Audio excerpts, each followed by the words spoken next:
السلام علیکم ورحمۃ اللہ وبرکاتہ۔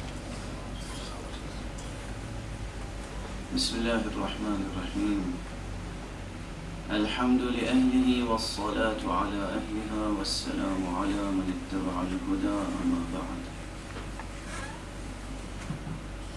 صدر مجلس جناب سید شاہد مہدی صاحب، مہمان مکرم و معظم جناب علامہ طالب جوہری صاحب، برادر مکرم حجت الاسلام مولانا سید محمد سیادت صاحب اور جملہ حاضرین بزم، میرے لیے یہ بہت سعادت کی بات تو ہے کہ میں چند کلمات حضرت علامہ طالب جوہری صاحب کے تعلق سے عرض کروں، لیکن یہ کام مشکل بہت ہے۔ مختصر سے وقت میں علامہ طالب جوہری کی شخصیت کے مختلف ابعاد پر گفتگو ناممکن ہے۔ یہ ناممکن کا کلمہ میں نے بے سوچے سمجھے زور خطابت میں نہیں کہہ دیا ہے، بلکہ بظاہر آپ انہیں یہاں پر دیکھ رہے ہیں، وہ تشریف فرمان جس سادگی کے ساتھ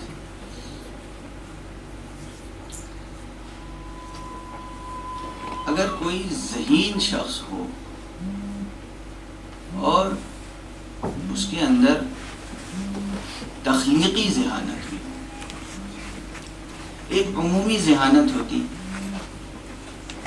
ایک خصوصی ذہانت ہوتی، تخلیقی ذہانت ہوتی۔ اگر تخلیقی ذہانت ہو تو وہ علامہ کو اس شکل و صورت میں دیکھ کر یہ سمجھ سکتا ہے کہ یہ چیزیں دیگر۔ میں عرض کروں اس کی وجہ یہ ہے کہ ہم میں سے ہر ایک، خاص طور سے یہ بات میرے سر پہ بھی عمامہ ہے، ابا قبا ہے، آپ کے سامنے میں موجود ہوں، ہم میں سے اکثر خصوصیت کے ساتھ جو لوگ مذہبی روایات سے، مذہبی معاشرے سے، مذہبی تہذیب و ثقافت سے وابستہ ہو جاتے ہیں، وہ اپنے علم و فضل و کمال و تخصص کے اظہار کے لیے خارجی وسائل کا سہارا بھی لیتے ہیں۔ مخصوص قسم کی ٹوپی، مخصوص قسم کا عمامہ، مخصوص قسم کی عبا ردا، اس سے مسلک بھی ظاہر ہو جائے، اس سے علم و فضل بھی ظاہر ہو جائے، عمامے کے سائز سے کم پتہ چلے کہ بڑا عالم ہے یا چھوٹا عالم ہے۔ یہ سب چیزیں ہیں، افسوس کے ساتھ ہیں، لیکن واقعا جہاں تخلیقی ذہانت اور اوریجنلٹی ہوتی ہے، وہاں انسان کی شناخت اور پہچان نہ اس کا لقب ہوتا ہے، نہ کوئی مخصوص لباس ہوتا ہے، وہ خود ہوتا ہے اور اس کا نام۔ علامہ طالب جوہری صاحب کی شناخت یہ ہے کہ وہ طالب جوہری ہیں۔ میں نے اب علامہ بھی نہیں کہا، ان کی شناخت یہ ہے کہ وہ طالب جوہری ہیں۔ انہیں ان کی شیروانی سے، انہیں ان کی ٹوپی سے، انہیں عمامے سے، انہیں عبا قبا سے، انہیں لقب علامہ سے نہ پہچانیے۔ غالباً مشہور فارسی کا شعر ہے، مجھے اس وقت ٹوٹا پھوٹا ہوا ہوں اس وقت بہت زیادہ، تو شعر فوراً زبان پر نہیں آ رہا ہے۔ ہر کسی از ظن خود شد یار من، مولانا روم، ہر کسی از ظن خود شد یار من، وز درون من جست اسرار من. ہر شخص اپنے طور پر اپنے وہم و گمان و ظن و تخمین اور اندازے سے میرے بارے میں رائے قائم کرتا ہے. وہ میرے اندر سے میرے اسرار اور رموز کو جستجو نہیں کرتا, وہ میری شخصیت کو نہیں پہچانتا. یہ وہ چیز ہے جو ہر فنکار کے ساتھ رہی ہے. جو جتنے بلند قد و قامت کا فنکار ہوتا ہے اس کے یہاں اتنی ہی زیادہ یہ بات ہوتی ہے, اور اسی لیے وہ احساس تنہائی بھی پیدا ہوتا ہے جو بڑے سے بڑے انسان میں, چاہے وہ کتنا ہی معاشرے میں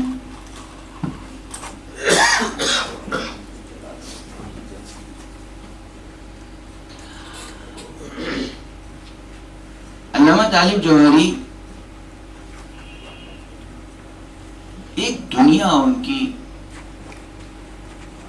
خطابت سے مستفید ہوتی ہے, اور ان سے حسن ارادت و حسن عقیدت و تعلق خاطر رکھتی ہے. اس کے باوجود ان کی شخصیت ابھی تک پہچانی نہیں گئی. میں پورے اعتماد کے ساتھ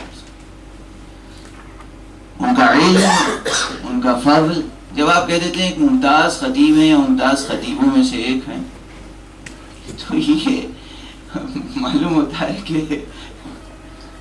عجیب قیامت گزر جاتی ہے. اس لیے کہ آج کل تو خطابت نہ جانے کون کون کر رہا ہے.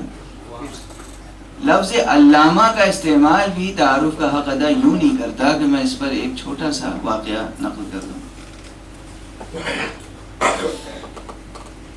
ہمارے ملک سے خطیب اعظم مولانا غلام عسکری صاحب قبلہ مرحوم پاکستان تشریف لے گئے.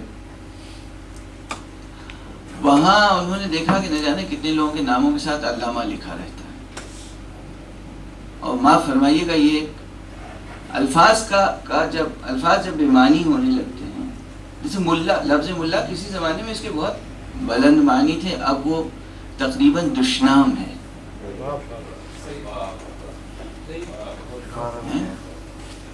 ملا صدرہ, ملا ہادی سبزواری, ملا میر باقر داماد, ملا محمد باقر مجلسی, یعنی دنیا کا گریٹسٹ جو انٹلیکچوئل اور اسکالر ہوتا تھا, محقق ہوتا تھا, اسے ملا کہتے تھے.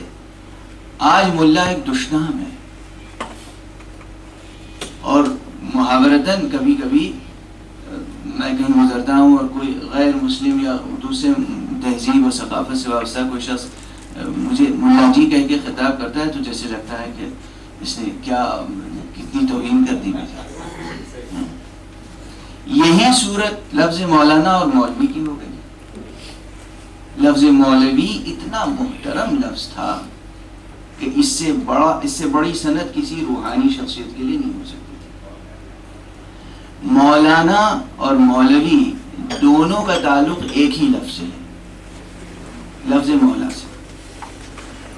مولا کو مضاف اگر رکھا جائے اور مضاف الیہ ضمیر جمع متکلم ہو تو مولانا بنتا ہے.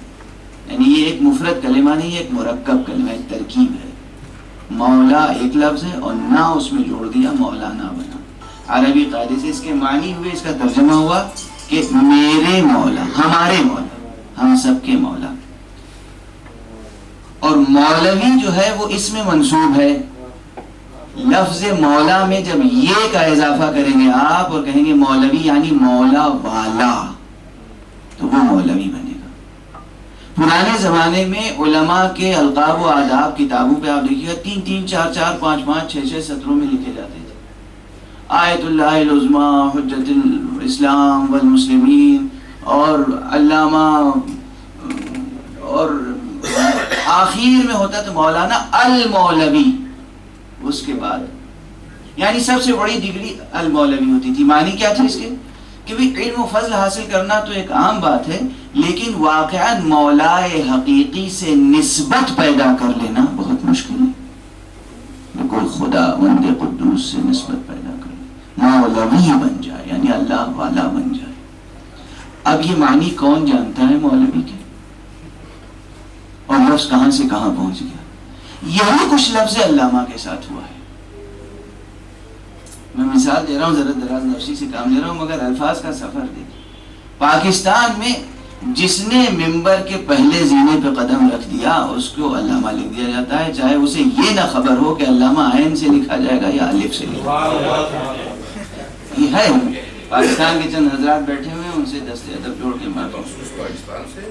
نہیں، ہندوستان میں ابھی یہ بات نہیں ہے. میں عرض کر رہا ہوں، خدا کا شکر ہے ہندوستان میں نہیں کوئی بات نہیں. ہندوستان اس میں شامل ابھی تک نہیں ہوا. اب ہو جائے مستقبل میں تو الگ بات ہے. مولانا غلام عسکری صاحب بہت زبردست عالم تھے، خطیب تھے، مصلح تھے. نہیں، دل شکنی نہیں ہوگی، یہ دل شکنی خاطر شکنی نہیں ہوگی. میں عرض کر رہا ہوں، اسی لیے تو میں عرض کر رہا ہوں کہ علامہ طالب جوہری کا تعارف علامہ کہنے سے نہیں ہوتا. یہ جو عرض کر رہا ہوں کہ ان سے انہوں نے اصلاحی ایک تقریر کی ایک سیمینار میں، اور لفظ علامہ پر بھی کسی صورت سے انہوں نے طنز کر دیا. تو ظاہر ہے طنز کا نشتر وہیں چبھتا ہے جہاں بہرا چبھنا چاہیے یا جہاں چبھ سکتا ہے. تو ایک صاحب کھڑے ہو گئے بہت طیش میں، انہوں نے کہا کہ آپ لفظ علامہ کے کیا معنی سمجھتے ہیں؟ مولانا مسکرائے، کہنے لگے میں 2 معنی میں نے اب تک دریافت کیے ہیں. ایک وہ جو ہندوستان میں استعمال ہوتے ہیں اور ایک وہ جو پاکستان میں استعمال ہوتے ہیں. پاکستان میں بہت پڑھے لکھے، ہندوستان میں انتہائی پڑھے لکھے انسان کو علامہ کہتے ہیں، اور اس لیے وہاں 1-2 سے زیادہ علامہ نہیں ملیں گے آپ کو جن کے نام کے ساتھ لکھا جاتا.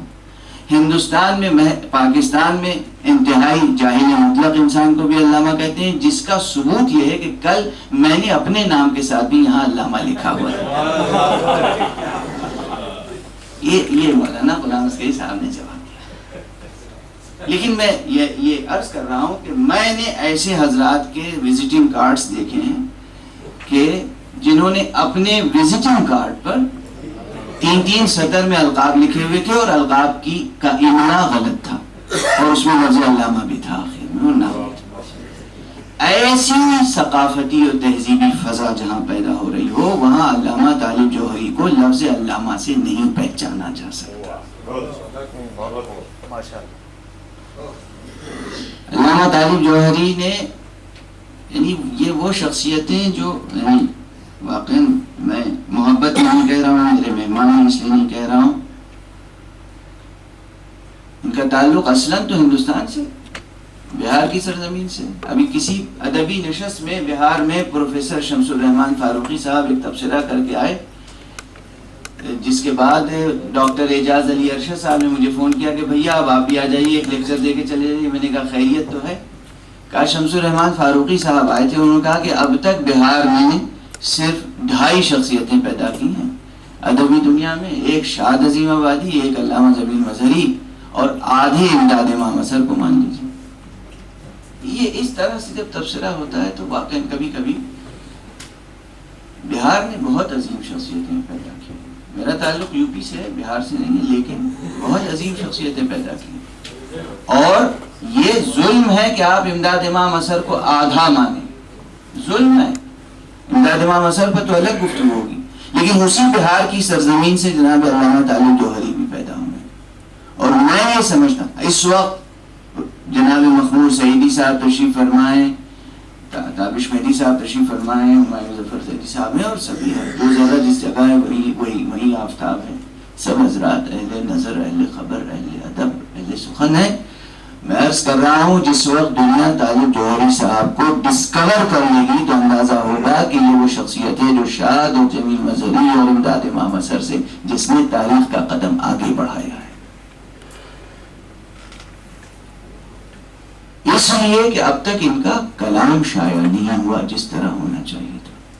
یہ میرے پاس اس وقت ایک مجموعہ کلام کا حرف النمو علامہ جمیل مظہری کی، میں نے بالکل مبالغہ نہیں کی، کوئی عقیدت و ارادت میں نے یہ بات نہیں کہی. اس وقت مشکل یہ ہے کہ ہم شخصیتوں کو نہ جانے کتنے گھیروں میں رکھ کر، کتنے خانوں میں بانٹ کر ان کو سمجھنے اور سمجھانے کی کوشش کرتے ہیں. ان کی شخصیت کا ادبی پہلو، شعری پہلو، تنقیدی پہلو، ایک مفسر قرآن کی حیثیت سے پہلو، ایک علم کلام کے ماہر متکلم کی حیثیت سے پہلو، فلسفے اور منطق کے ماہر کی حیثیت سے پہلو. ماہر کا لفظ یوں ہی نہیں استعمال کروں. کتاب عقلیات معاصر موجود ہے جو شاید مہدی صاحب کے سامنے رکھی ہوئی ہے. اسے جو شخص پڑھے گا وہ سمجھے گا کہ آج اس وقت منطق اور فلسفے میں کس طریقے سے ایک اردو کا دانشور قلم اٹھاتا ہے.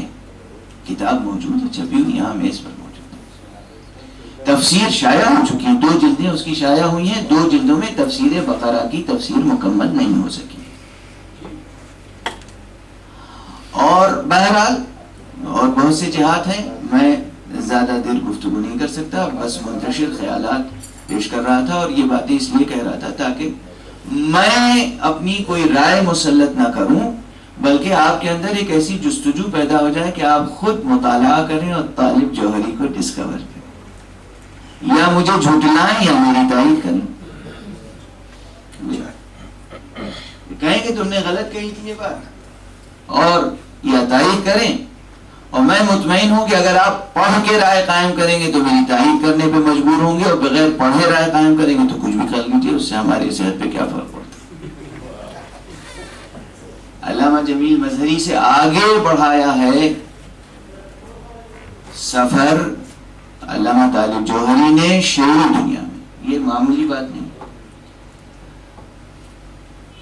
جمیل مظہری وہ شاعر تھے. میں ادبی بزم میں تو ذرا بت کے اور بٹ کے خیالات اور جملوں کی گنجائش تو ہے اس میں. میں اپنے مخصوص احباب میں کبھی کبھی کہتا ہوں کہ میں نے زندگی میں 3 عشق کیے، تینوں مردوں سے کیے، تینوں بڈھوں سے کیے. ان معشوقوں میں سے ایک امام خمینی تھے، ایک علامہ جمیل مظہری تھے. اور میں نے جتنے عشق کیے اس کا ثبوت موجود ہے کہ ان شخصیتوں پہ کام کیا. پبلشڈ ورک موجود ہے، میرا چھپا ہوا کام موجود ہے. جمیل مظہری سے مجھے عشق رہا ہے.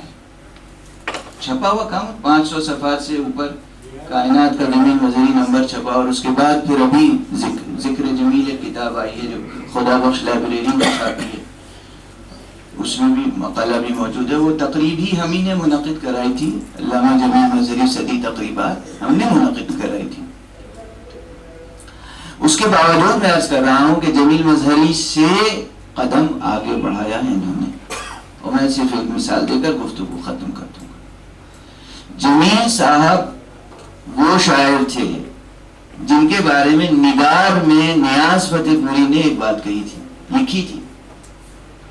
اور وہ نگار میں نگار کی اہمیت، اور پھر نیاز فتح پوری وہ جنہوں نے غالب کو اصلاحیت دی، نیاز فتح پوری وہ جنہوں نے منیس کو نہیں بخشا، نیاز فتح پوری وہ جنہوں نے اقبال کے کلام میں ترمیم کی، تجویزیں کی. وہ نیاز فتح پوری وہ ہیں جنہوں نے جمیل مظہری پر مقالہ لکھا تھا اور یہ رائے ظاہر کی تھی کہ جمیل مظہری وہ شاعر ہے جس کے قلم سے کبھی دوسرے درجے کا کوئی شعر نکلا ہی نہیں. یہ نیاز فتح پوری کا جملہ ہے کہ جمیل مظہری وہ شاعر ہے جس کے قلم سے دوسرے درجے کا کوئی شعر نکلا ہی نہیں. یہی رائے بعینہی بنفسہی بجنسہی بلفظہی منو عن میں علامہ طالب جوہری کے متعلق رکھتا ہوں. اور میں اس لیے رکھتا ہوں کہ جو لوگ قریب سے مجھے جانتے ہیں وہ یہ بھی جانتے ہیں کہ میں بھی اتنا ہی سرفراہ ہوں کہ کسی کو آسانی سے شاعر نہیں مانتا. اچھا شاعر ماننا تو دور کی بات ہے، بڑا شاعر ماننا تو بہت دور کی بات ہے. میں نے کہیں کسی جلسے میں کہا تھا کہ آج اردو کی بدقسمتی یہ ہے کہ، معاف فرمائیے گا مخبور صاحب، میں نے کہا آج اردو کی بدقسمتی یہ ہے کہ ایک عدد کوئی مکمل شاعر ہمارے پاس نہیں ہے. یعنی مکمل شاعر اس سینس میں کہ جو قصیدہ بھی کہنے پہ اتنی ہی قدرت رکھتا ہو، مثنوی بھی کہنے پہ اتنی ہی قدرت رکھتا ہو، مرثیہ بھی کہنے پہ اتنی ہی قدرت رکھتا ہو، رباعی بھی کہنے پہ اتنی ہی قدرت رکھتا ہو، عروض و قوافی کے علوم و فنون و نزاکت نکات اور عیوب اور محاسن پر بھی اس کی اتنی ہی نگاہ ہو. کوئی غزل میں آگے ہے تو کوئی نظم میں آگے ہے تو کوئی اپنی اپنی جگہ ہے، لیکن مکمل شاعر میری نظر میں اس وقت پوری اردو دنیا میں کوئی مکمل شاعر نہیں. معاف فرمائیے دستے برا لگے گا سب کو، کل اخبار میں میری رائے نہ چھاپیے گا، لیکن یہ ہے سرفری رائے۔ اس کے باوجود میں مخمور صاحب کا بہت احترام کرتا ہوں، انہیں معلوم ہے، تابش صاحب کا، آپ سب کا احترام کرتا ہوں، فرحت احساس صاحب، جناب شہبر رسول صاحب، ہمایوں ظفر صاحب، سب اچھے شاعر ہیں، لیکن اس سینس میں کہ ایک مکمل اور بڑا شاعر ہم جسے کہہ سکیں آج، بہت مشکل ہے، بہت مشکل۔ لیکن بہرحال جمیل مظہری کے بارے میں جو رائے نیاز فتح پوری کی تھی، وہ رائے میں علامہ طالب جوہری کے لیے رکھتا ہوں، اور صرف ان کے 3 شعر سنا کر اپنی گفتگو ختم کرنا چاہتا ہوں۔ جمیل صاحب کی بہت مشہور زبان ہے، میرا خیال ہے فرحت احساس صاحب کے لیے میرے جملے تازیانے کا کام کر گیا، جو بڑی اچھی بات ہوگی، اس لیے کہ اگر انہوں نے کبھی کبھی ایک جملہ، اگر کوئی نشتر کہیں چبھ جائے نا، تو ہوتا یہ ہے کہ اچھا تم یہ سمجھتے ہو کہ میں مرثیہ نہیں کہہ سکتا، اچھا اب مرثیہ کہہ کے دکھاؤں گا، تم سمجھتے ہو مثنوی نہیں کہہ سکتا، اب مثنوی بھی کہہ کے دکھاؤں گا۔ یوں ہی کہیں راستے میں جا رہا تھا، کسی صاحب نے مجھ سے کہا کہ اب کون رہ گیا ہے میاں کہ جو ربائی کہہ سکے اس کے مخصوص اوزان و ارکان میں۔ وہ ایسا تیر چبھا کہ اس کے بعد میں نے ربائیاں کہنا شروع کی اور 500 ربائیاں کہہ ڈالی۔ تو کبھی چبھ جاتی ہے کوئی بات، ہو سکتا ہے کہ مخمور زیدی صاحب کو یہ چبھ جائے بات، خدا کرے، میں تو دعا کروں۔ جمیل مظہری کی بہت مشہور غزل ہے کہ بقدر پیمانے تخیل سرور ہر دل میں ہے خودی کا، اگر نہ ہو یہ فریب پیغام تو دم نکل جائے آدمی کا۔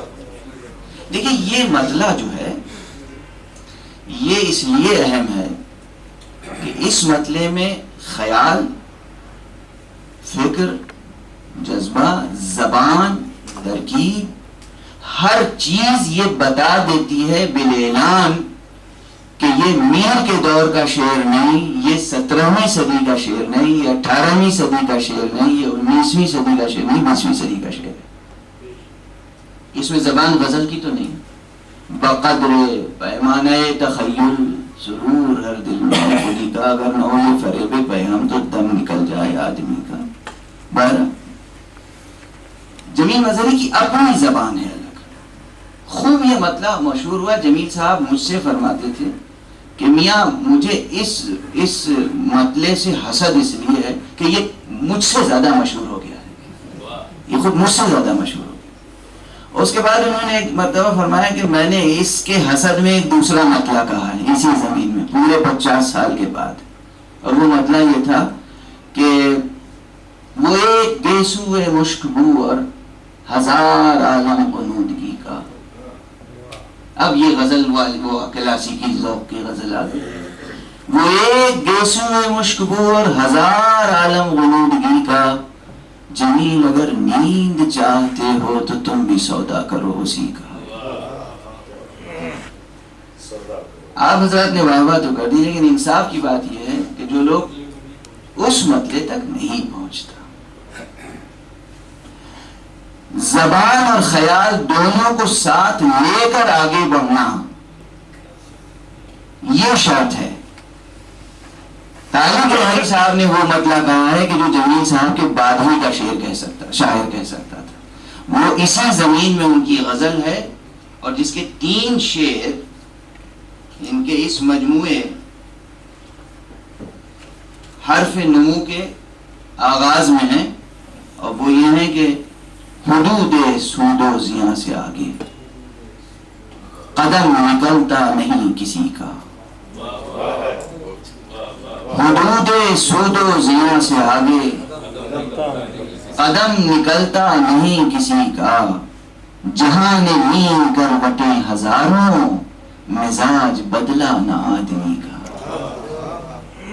جہاں نے نیم کروٹیں ہزاروں مزاج بدلا نہ آدمی کا۔ یہی تمدن کا ماحصل ہے، یہی ہے تہذیب کا تقاضا۔ لیکن یہ زبان میر کے زمانے کی نہیں ہے، یہ اس دور کی، یہی تمدن کا ماحصل ہے، یہی ہے تہذیب کا تقاضا، کوئی تو بیٹھا مزے سے تاپے، مکان جلتا رہے کسی کا۔ یہی تمدن کا ماحصل ہے، یہی ہے تہذیب کا تقاضا،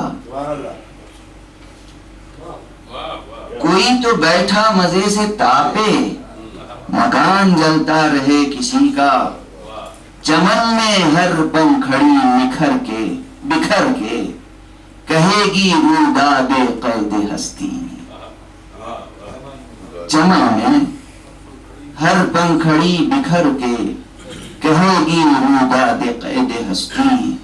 بمقتضائے اصول فطرت ابھی تو منہ بند ہے کلی کا۔ بمقتضائے اصول فطرت ابھی تو منہ بند ہے کلی کا۔ یہ غزل ہے علامہ طالب جوہری کی، بتائیے مطالعے کے لائق ہے کہ نہیں؟ ان کی شاعری وہ ہے کہ میں عراق میں تھا، عراق میں میری ابتدائی تعلیم ہوئی، جب ہندوستان آیا تو اتفاق سے کلکتے میں رہنے کا اتفاق ہوا، وہاں ہائر سیکنڈری کے اور کے نصاب میں اور بی اے کے نصاب میں علامہ جمیل مظہری کی غزلیں نصاب تعلیم میں داخل تھیں۔ اور میں نے پاکستان والوں سے یہ کہا کہ آپ حضرات کو تھوڑی سی غیرت آنی چاہیے، علامہ طالب جوہری صاحب کا کلام اس قابل ہے کہ آپ اس کو نصاب تعلیم میں جگہ دیں۔ بہرحال یہ تو شعری حوالے سے، باقی آپ حضرات گفتگو فرمائیں گے۔ اور بہت سے پہلو ہیں ان کی شخصیت کے، لیکن آج سوائے شعری اور ادبی پہلو کے کسی اور پہلو پہ گفتگو کی مزید گنجائش نہیں ہے۔ نہ میں بہت منظم افکار اور خیالات لے کر آیا تھا اور نہ اس کی مزید گنجائش ہے۔ میرا خیال ہے وقت بھی حد سے زیادہ لے چکا ہوں، اس لیے معذرت اور تشکر دونوں کے ساتھ۔ والسلام علیکم ورحمۃ اللہ وبرکاتہ۔